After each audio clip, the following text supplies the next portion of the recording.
Hey guys, welcome back to the channel. EA gave us a free 90 overall card that we're going to take a look at, as well as I'm going to give you guys a team update and take a look at what my squad is currently looking like, and we're going to talk about the future of X Factors and if you should keep investing in any of them for the remainder of the game. If you guys enjoyed the content, make sure you subscribe to the channel for the most up-to-date news, tips, and info for NHL 22.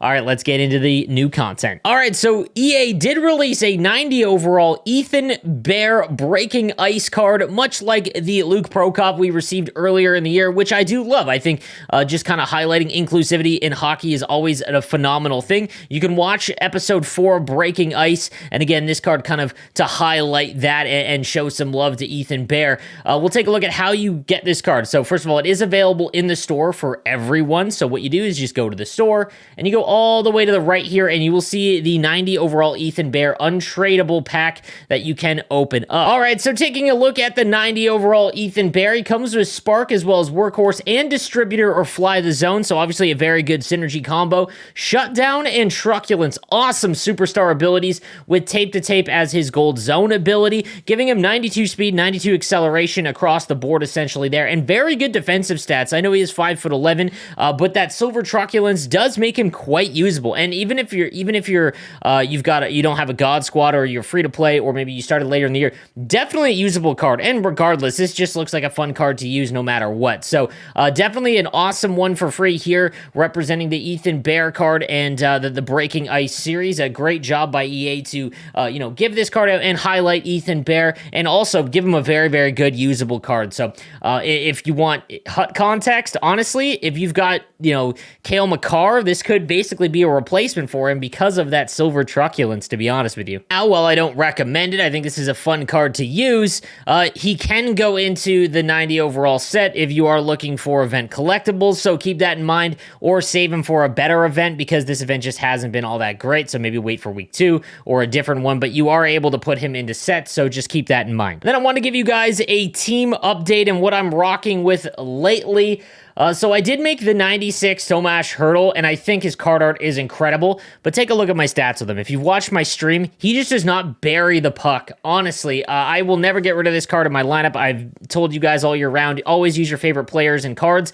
This is one of them. However, offensively, he just doesn't do anything for me. I don't know what it is. He plays first line, the power play, everything. Literally 2 points in 16 games, and I've won like 12 of these 16, so I don't know what it is. I'm not sure, but he has just not played well offensively for me.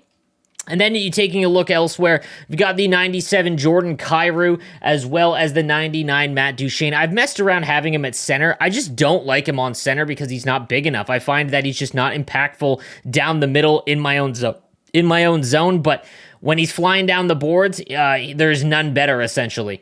97, Connor McDavid is one right behind him, and he's close, honestly. I kind of flip McDavid and Duchene quite often. I really love McDavid's card. I think he's incredible.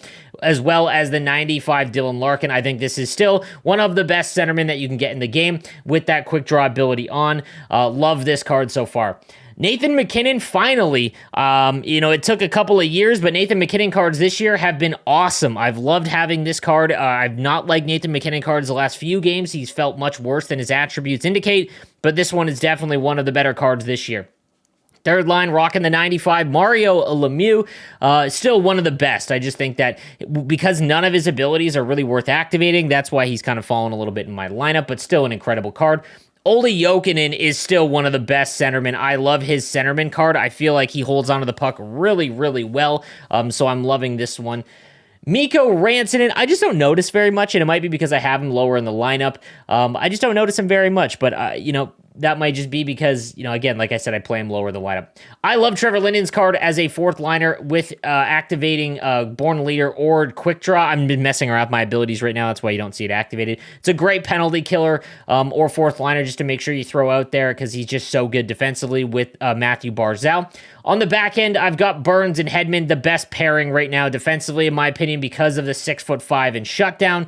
Just so good defending the blue line there, and the option to throw 1T and Seeing Eye on as well. Then I've got Bouwmeester and Adam Fox. I've been messing around with Adam Fox, trying to see if I can get him going a little bit. I still don't really like his card, and it's really underwhelming because I think he does need truculence to kind of be effective in 22. And then I've got Brandon Carlo and Sergei Gonchar. Really liked Brandon Carlo's card, but, I think that there's a few other cards now coming out, like specifically Corbinian Holzer that I'll probably try and get, but Gold Shutdown on anyone that's huge is still very valuable. And then Gonchar more than likely will be replaced by the Team Builders. And then in net, I've got Pekka Rinne. I've been messing around with guys just activating all goalies' abilities because they're literally just superpowers. Goaltenders this year, in my opinion, have ruined competitive play. I just think that they impact the game way too much with their abilities. And as you can see, I've gone through a little bit of a struggle in Hut Champs and Division 1 rivals. I'm 59-38, yet my goals against and save percentage are insane for that record.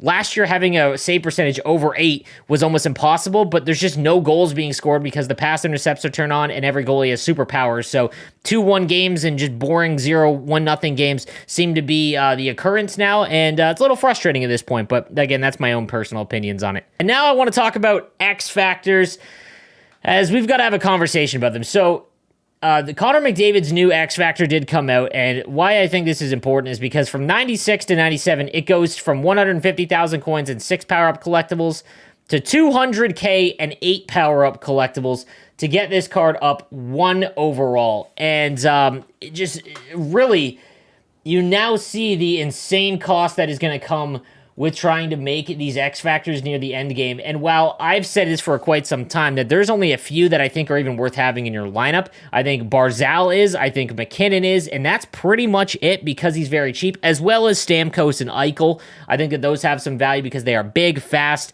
and they have decent abilities. Outside of that, guys, even this Matthews, I think there's just far better cards to go after because of the cost. Now, the one thing I will say is that if it works like Team of the Year, which we would have to expect when it comes to Team of the Season, you're going to get a significant reduction in cost. Let's say if Austin Matthews gets a 99 Team of the Season, you can cash in his X Factor, but if it works like it did in Team of the Year, you're going to need to get his X Factor all the way up to 99 first, and that's already going to cost so much that I don't see how that's going to be worth it. I just don't. It's absolutely absurd that the cost you're going to have to get up to get that max card. And Team of the Season is probably going to come in about a little over a month. But just something to keep in mind, I don't think X Factors at all should be invested in. And the reason why I single out Matthews is because of his abilities. Shock and Awe is not worth 8 points. Tape to Tape is okay. Third Eye is not very good in my opinion. Seeing Eye isn't awful, but he's got to be screened. Make It Snappy and Puck on a String I don't like either. He's just, there's no other way for them to change this. So this is what it is going to be, and he can't get a secondary speed synergy.